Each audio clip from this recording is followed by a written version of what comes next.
Good morning, everybody. Welcome to Wealth as a Team Sport Live. I'd just like to welcome everybody. We're going to have an amazing interview today. And there are a lot of people that are always looking for really good insights.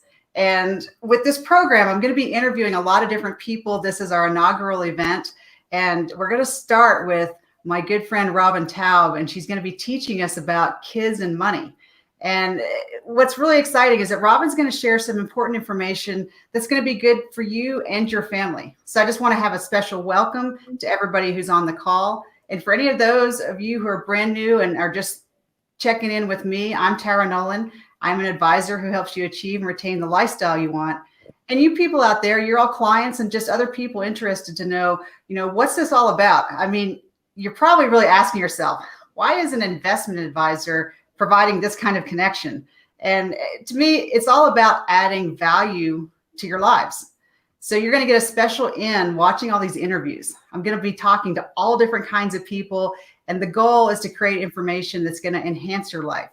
I am completely excited to share this interview about making some awesome choices about how you get your family to be where you want them to be. I mean, anytime you get information about kids that's helpful, that's always a win. So I'm just really pleased for everyone to get to meet Robin Taub, and I can't wait to give you access to her today as our expert guest. We all have a desire to be educated as much as possible. And when it comes to raising kids, that's just super important because you're creating that future generation that's going to help us all when we're older. So this information is going to be great today. And don't forget, this interview is going to be recorded. So if you missed something and you couldn't write it down fast enough, because Robin's going to give us some really good tips today, you'll be able to go watch it on YouTube and look at your social media as many times as you like. And I will be sending out the link so that you can go directly to it because it's really important. So our interview today is going to be based on Robin's book, The Wisest Investment, Teaching Your Kids to Be Responsible, Independent, and Money Smart for Life. Now, I'm going to give you a couple of hints here. This interview that we're providing today, it's not just for parents. This interview is going to provide insights for everyone, aunts, uncles, grandparents. And because it's so fantastic, you're going to be able to benefit from it immediately and also share it with your friends and coworkers. Such a win-win. And the great part about getting some of this information from an expert is that you're not just passing around information that you kind of heard about. This is something you can vouch for coming direct from an expert that we get to talk to today. So a quick announcement is just a reminder is that you can email me at tara@taraenolan.com. I've got websites and emails floating around in my head. You can email with requests because I like to do interview topics that are of interest. And as I usually say at the beginning of interviews, take notes. Make sure you're poised, use your laptop, your computer. I still like pen and paper, but just be prepared because we're going to have an opportunity to have a lot of great information. So let's get started. What this call is about today. This book, The Wisest Investment, Teaching Your Kids to Be Responsible, Independent, and Money Smart for Life. So this is going to be inspirational for your family and boost your confidence because you're going to know a few insider secrets. So let me introduce our guest expert today, successful writer and speaker, Robin Taub. A chartered professional accountant by training, Robin began her career at KPMG, transitioned into real estate, and then landed in the complex world of derivatives marketing at Citibank Canada. Today, she's a professional speaker and author of The Wisest Investment, Teaching Your Kids to Be Responsible, Independent, and Money Smart for Life. Robin lives in Toronto, where she and her husband have raised two, I love it, mostly money smart kids. Mostly. So Robin, welcome. Thanks, Tara. Thank you. So it's great to be here with you today, virtually. So, just Robin, after reading your background, it's amazing the breadth of experience you have. I mean, you worked in real estate and derivatives, and now you're trying to educate kids about money. Can you just talk to me, how did that journey happen? That's amazing. Yeah. So I am an accountant by training, but I never really liked practicing. So I quickly left, and first I went into real estate, which I liked more, and I still like it as an investor, actually. But then probably one of the more interesting jobs I had was on the trading floor at Citibank Canada. So it's just a very vibrant, exciting environment. And I was there for about 5 years. And then my father passed away suddenly, and I had to take a leave of absence to deal with his estate. And I had really young kids at the time. And I didn't end up going back, even though I really loved that job. I just didn't end up going back. And I was trying to figure out what my next move was going to be. And then we had the 2008 financial crisis, and there was a sudden focus on financial literacy, which in Canada we've defined as having the knowledge, skills, and confidence to make responsible financial decisions throughout your life. So I just took my background as a financial expert and the fact that I had been raising my kids, and I decided to write about it and to write this book. The first edition of the book came out about 10 years ago, and The Wisest Investment is now an update of my original book. And again, it's to help parents, to put them at ease, because this can be a really overwhelming and scary subject for them. Yeah. So it's to help put them at ease and give them some guidelines and a bit of a roadmap for teaching their kids to be responsible, independent, and money smart. So, Robin, that's amazing that you were able to take that and have that life shift. It's a concept that I talk about is, money, growing your wealth in life is not a straight line, because you think you're heading over here, and then all of a sudden life throws these different curveballs at you. So just from your experience, can you talk a little bit? I find it fascinating. How did you talk with your kids about money when they were smaller versus how did that conversation change as they got older?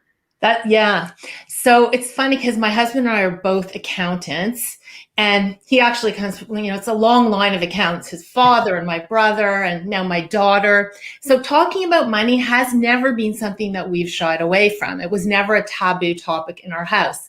And my husband has his own business. So business and finance was always sort of a topic of conversation around here. So I think my kids picked it up a little bit by osmosis. It was just in the ether, as they say. But then, you have to also be more deliberate and intentional about what you teach them.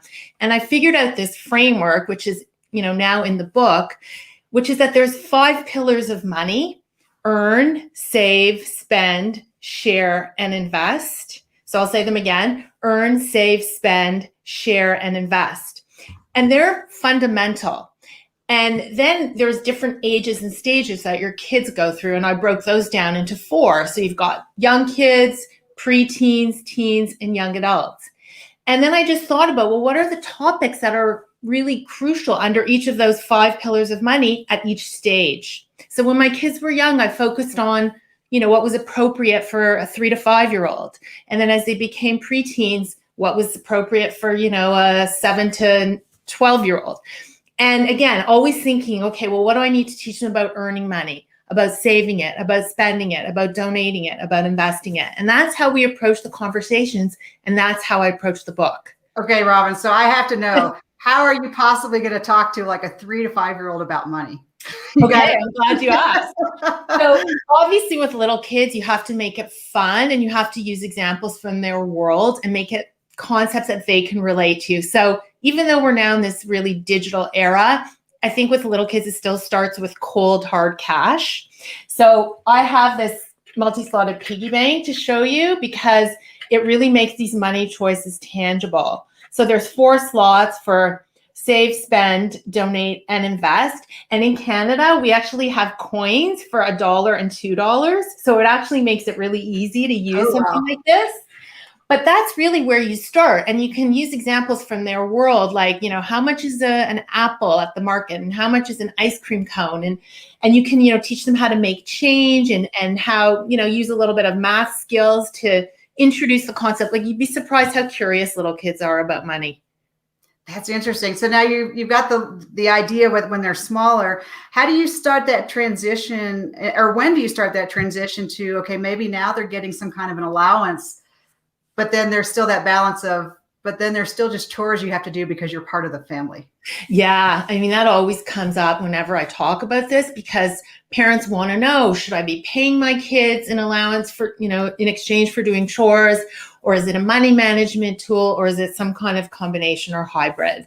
And I think a lot of parents do want their kids to pitch in around the house, especially I think during the last year when a lot of us were, shut in at home. There was so much going on in the house, and you really do need everyone to pull their weight.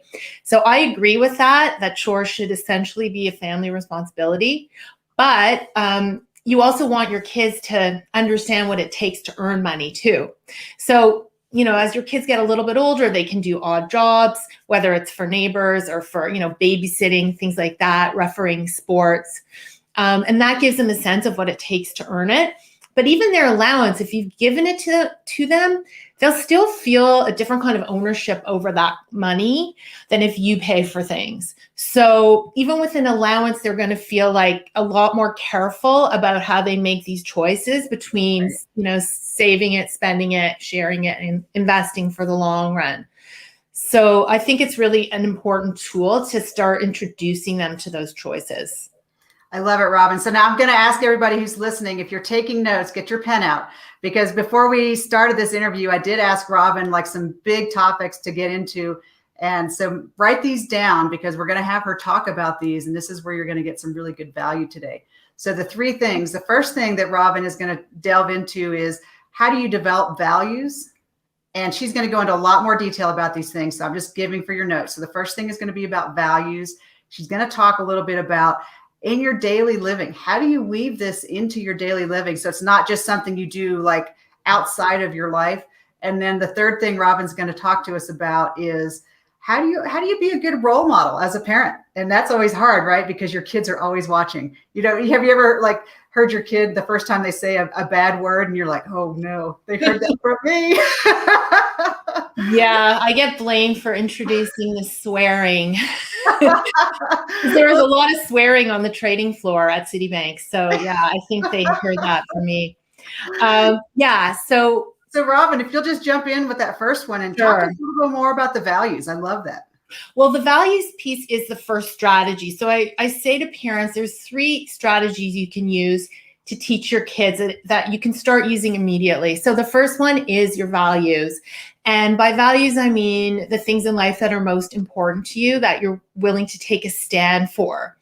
And your values can be used to help guide and prioritize your financial decisions. And they can underpin everything else that you do, because they're almost like an invisible framework. And your kids, as they get older, they will also have their own personal values. So you want to talk about what yours are. You want to find out what your kids are. You want to look for overlap, because, again, these are so fundamental, and you want to instill solid values in your kids so that they can use them themselves to, when they make financial decisions. So Robin, I want to ask you, does your book talk about how you do that? Because, as a business owner, I have to set values for my business, and values are something that you just kind of live. So it's a hard question when someone says, well, tell me your values. You're like, oh, I know. It's like if you've never done an exercise that teases out your values before, it's really interesting to do that. So actually in my book, I created something called the Values Validator. And it's a bunch of different statements that, it's descriptions of different values. And you basically indicate or tick off the ones that are most resonant to you. And the idea is to find your top 5 values from this list of, I think it's 20. So, and you'll know right away, because again, like you said, it's so fundamental to who you are. It's like the things that you hold most dear in life. So things like education or adventure or security or family or health, those are all examples of values that you may have. That's going to be really helpful, Robin. I'm glad you have that. So now the second thing I love that you're going to share is bringing it to your daily life. Yeah. So a lot of parents, one of the challenges parents have when it comes to teaching their kids about money is feeling that they don't have the time. I mean, they also sometimes feel they don't have the knowledge, but having the time or the opportunity is also really challenging. So I tell parents, look for teachable moments, those opportunities to build a money lesson into your daily lives, and they will crop up all the time, because, every single day we're transacting, we're interacting with money, we're using it in all kinds of different ways. And as I said, your kids are curious. So they're going to start asking you Even when they're little, they might say, "Oh, mommy," like when you go to the ATM, "how does the money come out of the wall?" Or, when they're a bit older and they see you using a debit or credit card, they may notice that one's different from the other. Again, these are opportunities to talk to your kids about the difference between a debit and a credit card, or where does that money come from that comes out of the wall? Well, you have to work for it. You have to earn it. So just looking for those opportunities rather than letting them float by and not taking advantage of them. Just use it to weave in a little money lesson. This isn't like sitting down and like saying, school's in order now and like making it formal. It's just taking the time to explain these things to your kids. Now, Robin, I'm going to ask you to share. I know that in one of your speeches that you're working on, you have this brilliant story that you share about your son who's going off to college and trying to instill this value about working around money. So I don't want to give it away, but would you mind just sharing a little bit of that story with us? It's so beautiful. Yeah. So my son, Justin, he's now 25, but when he was finishing up high school, I started bugging him about looking for a job. And then he got busy with exams and we sort of forgot about it. And we had this family barbecue to celebrate his graduation. And without me knowing, his grandmother, my mother, slipped him an envelope with $500. Okay. So then July comes and I notice Justin's still not working. And I'm like, "Justin, how's the job search going?" And he's going, "Oh, not very good. There's no jobs." And I'm like, "Are you even looking? Every time I look for you, you're either sleeping in or you're reading Game of Thrones, which is this like epic series of 5 enormous novels." So it turns out that Justin wasn't working because he'd been using the money my mother gave him, this $500 from, when he needed money, that's what he was using. And I was so disappointed because, some parents would think, "Oh, that's great. Justin's reading and he's like so good at stretching a dollar." But that wasn't what I wanted to teach him that summer. I felt he needed the discipline of a job, and it was a missed opportunity because kids really value money they've worked hard for. So eventually Justin went to college that fall. The $500 was long gone. And he didn't have a lot of spending money for that first year at school, and he did miss out. So after that, he started his job search early. He found a job that summer in a restaurant as a dishwasher. And I think he still loved that summer reading Game of Thrones, but he realized, there's more to life than just reading about it in a book. And if he wanted to do things, he knew he needed to make some money. That's a great story because everyone wrestles with that. Is how do you teach? Because a lot of people feel like, well, how do you teach your kids values? And it's such a struggle because when you don't have a lot of money growing up, you learn the value of a dollar the hard way because that's just part of it. But I always wonder, like, how do the Rockefellers or the Kennedys teach their kids about money because they have money? And it reminds me, I've heard different comedians say, "No, son, I'm rich. You have nothing." You just live in a rich person's house or something like that.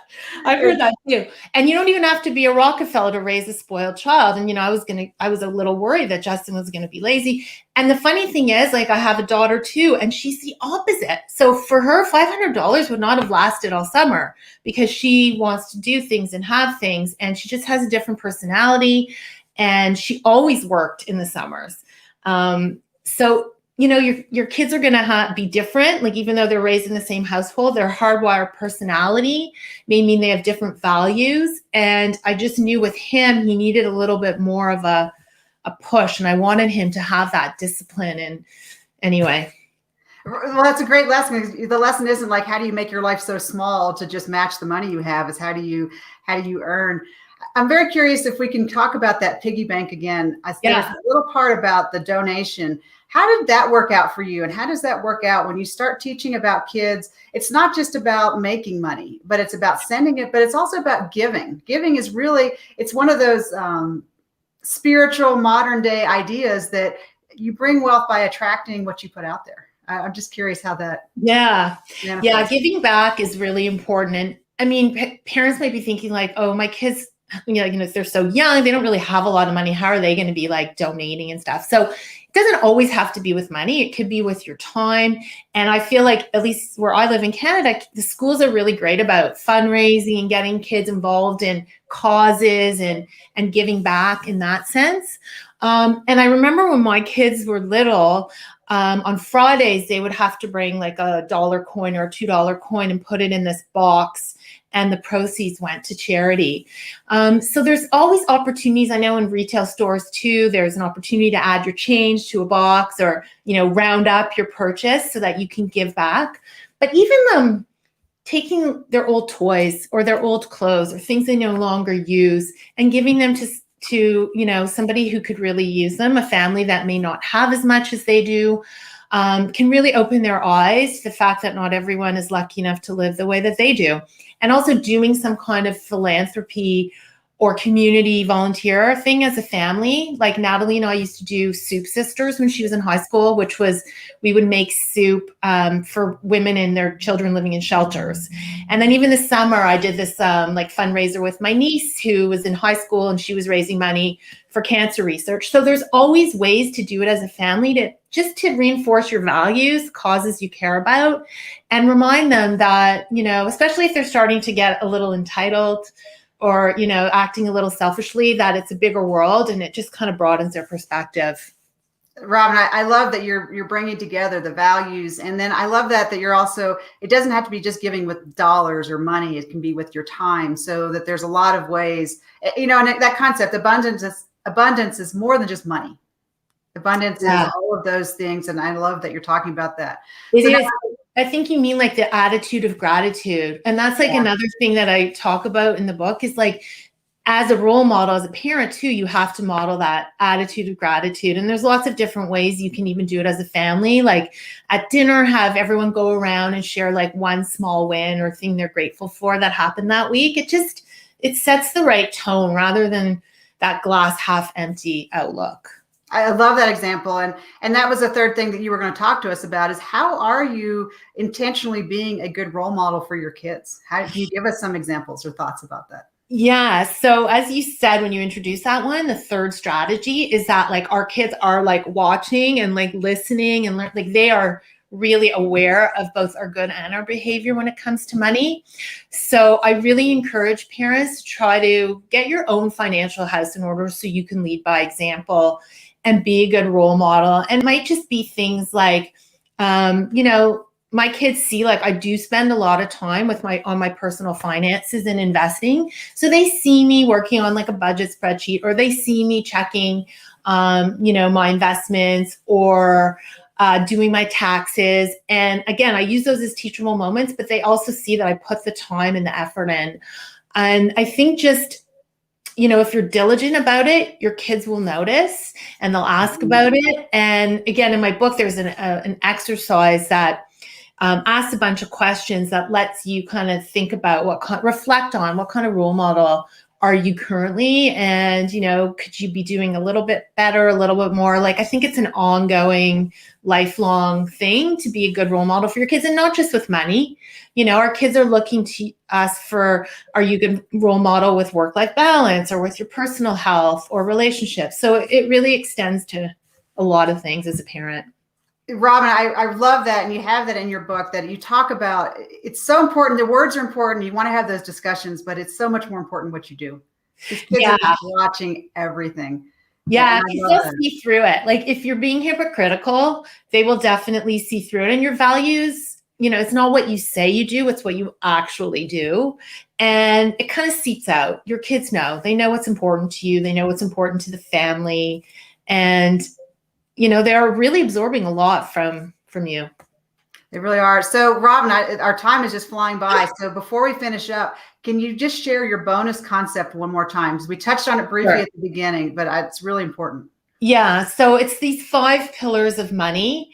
And, again, the piggy bank is an illustration of it, but first you have to earn money. And then you have 4 money choices. So save it, spend it, donate it or share it, and invest it for the long term. And, you're trying to teach your kids that money's a finite resource. It's not a never ending source, and you have to be careful with the choices that you make because they have consequences. So And again, think about what stage your child's at and ask yourself, are we talking about all 5 of these topics? And for example, like my kids now, they're in their 20s. So we're really focusing on investing. And because, it's so important to get the power of compounding working for you when you're younger, as you would know as an advisor. So, right now that's the big focus. So you can pick and choose, you can cover them all. It's very flexible. And again, look for what's going on in your lives, find those teachable moments, because you want to connect it to something real that's going on in their lives too. Like, what are they worried about budgeting right now? Are they saving up for something that's really important to them? Is there fundraising that they're involved with at school that they really care about? So just, what's going on in their world, and just try to build on that. That's wonderful, Robin. So what I'd like to do right now is just kind of do a quick recap, because we've learned so much today. It's just packed with information.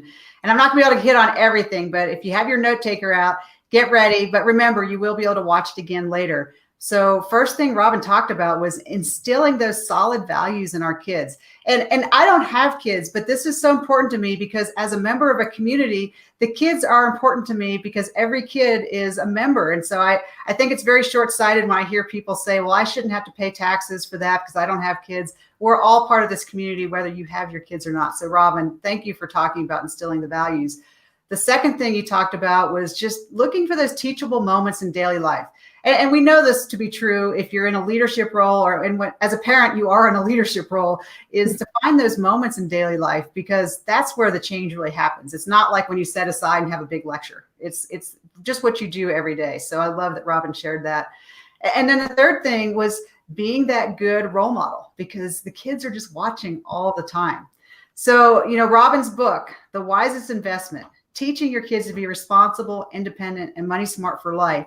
This is an amazing book, and Robin has just shared with you some of the insights that are in the book and how it's really going to be a great tool that can help you have those conversations with your kid and raise the best kid that you have, right? Because you always can look back and go, oh, I could have done that better, but here's a chance to just keep doing it better and moving forward. So I'm really excited to hear about the success and how you guys love Robin's book. And this New Life Savvy is actually tremendously important. And you can share this with your friends and coworkers. Last thing before we go, Robin, how can people get a hold of you if they want to reach out? I think the best way to find me is please visit my website, which is robintaub.com.